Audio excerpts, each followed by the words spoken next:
हमारी नजर बनी हुई है देश की राजधानी दिल्ली से, जहां पर एक पाकिस्तानी आतंकी को पकड़ा गया है। दिल्ली पुलिस की स्पेशल सेल ने इस आतंकी को धर दबोचा। इसके पास से AK-47 हैंड ग्रेनेड भी बरामद किया गया है। न्यूज 18 के आनंद तिवारी की यह खबर हम आप तक पहुंचा रहे हैं। दिल्ली पुलिस की स्पेशल सेल के जरिए गिरफ्तारी हुई है। 2 पिस्तौल और 50 कारतूस भी इस आतंकी के पास से बरामद किए गए हैं। पाकिस्तानी आतंकी ये बताया जा रहा है, जिसकी गिरफ्तारी दिल्ली के लक्ष्मी नगर से की गई है। आतंकी से फर्जी आई कार्ड भी बरामद किया गया। तो फर्जी आई कार्ड बनाकर ये यहां पर रह रहा था। हालांकि इसके नापाक मंसूबों पर पानी फिर गया। दिल्ली से इस पाकिस्तानी आतंकी की गिरफ्तारी यहां पर की गई है। आनंद हमारे साथ मौजूद है। आनंद, किस तरह से दिल्ली के लक्ष्मी नगर से इस आतंकी की गिरफ्तारी की गई, क्या कुछ इसके पास से बरामद हुआ और कितनी बड़ी कामयाबी दिल्ली पुलिस की स्पेशल सेल के हाथ लगी है?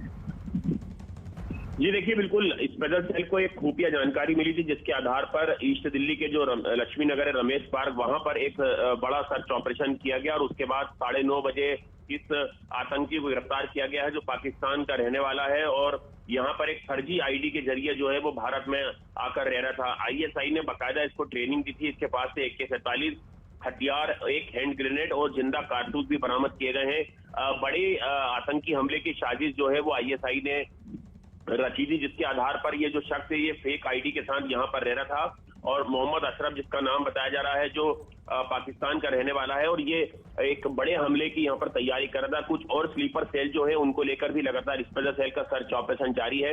लेकिन अगर आप इस पूरे सिनारियो को देखेंगे तो लगातार दिल्ली पुलिस की स्पेशल सेल और जो सेंट्रल एजेंसियां हैं उनको लगातार ऐसे इनपुट मिले थे कि फेस्टिवल सीजन में ISI जो भीड़ भाड़ वाले बाजार हैं या जो धार्मिक प्रतिष्ठान है वहां पर हमले की योजना बना रहा है और उसको लेकर बाकायदा अलर्ट भी जारी किया गया था।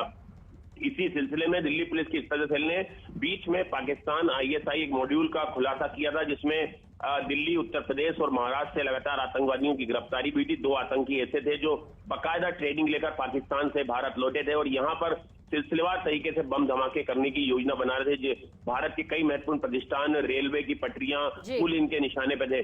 तो ये एक तरीके से देखा जाए कि लगातार स्पेशल सेल का जो ऑपरेशन है वो काम कर रहा है। और अगर हम घाटी की बात करें तो वहां पर NIA की लगातार छापेमारी चल रही है पिछले 2 दिनों से, चाहे उसमें लश्कर-ए-तैयबा हो, चाहे TRF हो या गजवत-उल-हिंद हो, वॉइस ऑफ हिंद हो। ये तमाम ऐसे संगठन है आतंकी जिनके ठिकानों पर, जिनके आतंकवादियों के ठिकानों पर, हाइडआउट पर न केवल NIA और दूसरी एजेंसियों की रेड चल रही है और उसमें कई आतंकवादियों को गिरफ्तार भी जो है NIA ने बिल्कुल आनंद, और आने वाले दिनों में कहा जा सकता है कि कुछ और ऐसे ही आतंकियों की गिरफ्तारी बहुत जल्द यहाँ पर सामने आएगी, क्योंकि ये अकेला तो यहाँ पर होगा नहीं, पूरा इसका आतंकियों का वो गिरोह होगा जो कि बड़े हमले की साजिश को अंजाम देने की फिराक में था। आनंद, आपसे ये भी जानना चाहेंगे कि पाकिस्तान की पोल हर बार खुलती है और एक बार फिर से अंतर्राष्ट्रीय स्तर पर खुली है, क्योंकि जैसा कि आप जानकारी दे रहे हैं, जो शुरुआती जानकारी सामने आई है, ये एक पाकिस्तानी आतंकी है, किस तरह से फर्जी आई कार्ड के जरिए यहां पर रह रहा था और किस तरह से हैंड ग्रेनेड, AK-47, 50 कारतूस, 2 पिस्तौल, इन सबका बरामद होना ये बताता है कि पाकिस्तान की जमीन पर ये आया सीख कर और उसके बाद हिंदुस्तान में हमले की आतंकी वारदात को अंजाम देने की फिराक में था और एक बार फिर से पाकिस्तान का चेहरा बेनकाब हुआ। आनंद, कहा जा सकता है कि पाकिस्तान का चेहरा एक बार फिर से बेनकाब हुआ। जी देखिए, बिल्कुल इसको इस तरह से भी देखा जाएगा कि अभी दिल्ली पुलिस मुख्यालय में हाल में ही एक बड़ी कॉन्फ्रेंस हुई थी, जिसमें IB और रॉ के बड़े अधिकारी और इंटेलिजेंस के बड़े अधिकारियों ने हिस्सा लिया था। वहां पर भी इस बात का खुलासा हुआ था और न्यूज 18 इंडिया ने प्रमुखता से वो खबर दिखाई थी कि जिस तरह से अफगानिस्तान में तालिबान की सरकार बनी है, उसके बाद लगातार जो ISI है वो वहां पर जम्मू कश्मीर के जरिए भारत में आतंकवादी हमले करने की साजिश रच रहा है और तालिबान के जो कई ऐसे हार्डकोर जो आतंकी थे जो अफगानिस्तान की जेलों में बंद थे, उन्हें वहां से पहले छुड़ाया गया, रेस्क्यू कराया गया और उन्हें फिर एक सेफ हाउस दिया गया और उसके बाद लगातार तालिबान की कोशिश है कि वो जम्मू कश्मीर के रास्ते भारत में घुसपैठ करे और यहाँ पे आतंकी घटनाओं को अंजाम दे। इस बार अगर आप देखेंगे तो लगातार ISI और पाकिस्तान एक नई चाल चली है, भारत के ही लोगों को भारत के खिलाफ जिहाद और आतंकी वारदात करने के लिए इस्तेमाल किया है, यहाँ पर उनका ब्रेन वॉश किया है, उनको रिक्रूट किया है और यहीं से उनकी ट्रेनिंग पाकिस्तान में कराकर उन्हें वापस भारत भेजा गया है। आनंद, इस बीच आपसे ये भी जानना चाहेंगे कि जिस पाकिस्तानी आतंकी की गिरफ्तारी की गई है दिल्ली के लक्ष्मी नगर से, उसके पास क्या क्या बरामद अब तक किया गया है? चाहेंगे एक बार फिर से ये पूरी जानकारी आपके जरिए दर्शकों तक पहुंचे।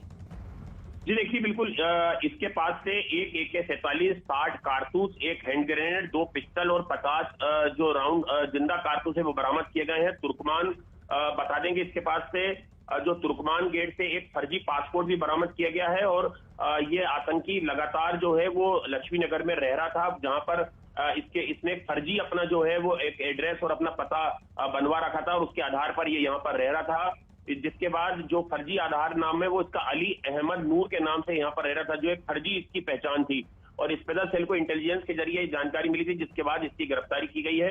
लगातार स्पेशल सेल इससे पूछताछ कर रही है, इसकी रिमांड ली जाएगी और इससे जहां जहां भी इसके हाइड आउट से या इसके पास से जो मोबाइल फोन बरामद हुए हैं उनकी सघनता से जांच की जाएगी कि किस तरह के उसमें नंबर थे, क्या व्हाट्सएप कॉलिंग ये कर रहा था, किन किन लोगों के संपर्क में था और क्या भारत में या दिल्ली में कुछ ऐसे स्लीपर सेल अभी भी मौजूद हैं जिनके इशारे पर यह काम कर रहा था, या किस तरह की इनकी प्लानिंग थी आगे अटैक करने की। शुक्रिया आनंद, जानकारी के लिए आपका। लगातार इस खबर पर नजर बनाए रखिएगा। तो आतंकी आकाओं की नजर जाहिर सी बात है हमारे त्योहारों पर है। दिल्ली के लक्ष्मी नगर से ये बड़ी गिरफ्तारी हुई क्योंकि ये आतंकी बड़े आतंकी हमले को अंजाम देने की फिराक में था।